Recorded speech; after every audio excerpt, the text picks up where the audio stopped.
So my name is Marielle, and I am the founder of Maker Musa Cebu. So Maker Musa Cebu actually started as a women-led collective, craft collective. It was started by me and my friend Casey. We are both corporate IT girls who just wanted to do something fun for the weekend. And we found bonding over doing arts and crafts. So one of the things that we did was crocheting. We actually hung out and did charity work to do crochet with together, us, and then we crocheted tiny hats for donation to give to newborn babies in hospitals, particularly premature babies. While doing that activity over the weekend, women business owners saw this, that we did it, and she asked us to hold a class or teach crochet in her cafe, and the rest is history. We were able to create this community together. We do different types of arts and crafts, so anything that you can make by yourself, we do it. So we hold embroidery classes, we do clay classes also, we do glass mosaic classes, we do painting classes, so stuff like that. So it's really, as a women-led collective and as a woman myself, I think it's really important for us to have a community and a space for us to gather and create something. It's a very important venue for us to find support and connect with like-minded women who we bond over, build friendships with, hang out with, and just find community in spaces like this that we normally don't do, considering the rise of technology and you just spending your time with your phone or your screen. So it's important for us to do something with our hands and create something while finding community.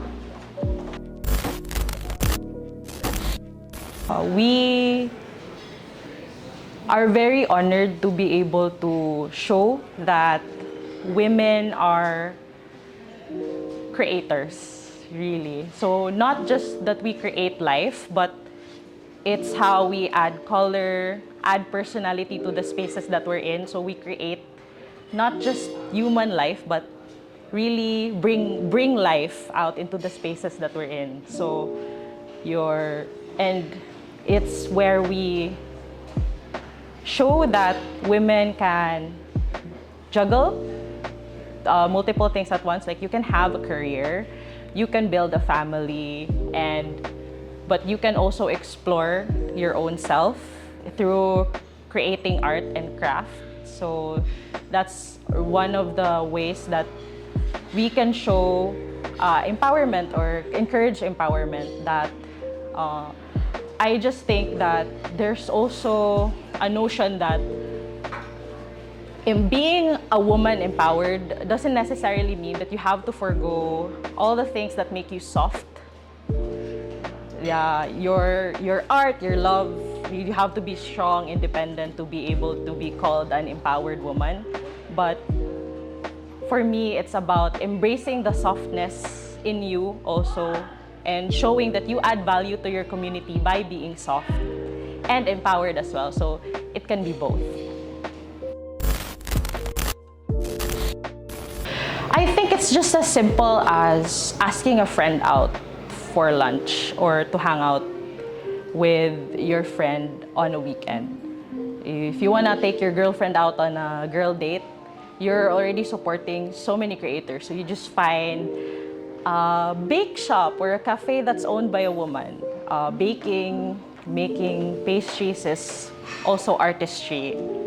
You can support them that way. Or you just book your nail technician. That's nail art, that's art as well. You're supporting a women artist in that sense. So you can support very many women-led businesses and creative businesses by just taking your girlfriend out on a date. So you can support a small cafe owner, a small nail tech, a baker, and also if you join workshops like these, you can support your fellow creators or even go to pop-ups and bazaars and you find like a booth there that's owned by a woman artist and buy her goods. And you, from someone who owns a small creative business as well, it really makes our day that our fellow women support us and choose us to, have fun.